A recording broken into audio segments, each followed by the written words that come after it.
মোক ন্যায় পোৱাত সহায় কৰাৰ বাবে।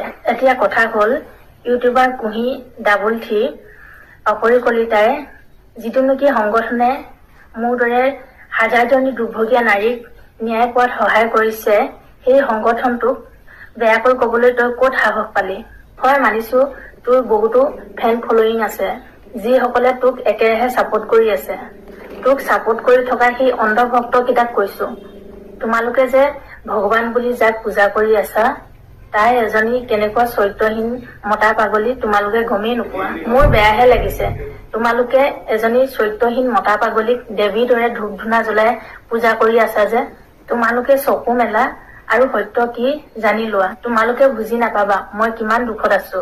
তোমালোকে যেতিয়া গম পাবা তোমাৰ বাইদেউ বা ভন্টিৰ লগত মোৰ দৰে হ'ব, তেতিয়াহে তোমালোকে অনুভৱ কৰিব পাৰিবা। আৰু এটা কথা, তোমালোকে যে কমেন্ট কৰি আছা, তাই বহুত ভাল ভাল ভিডিঅ' বনাই মটিভেশ্যন দিয়ে।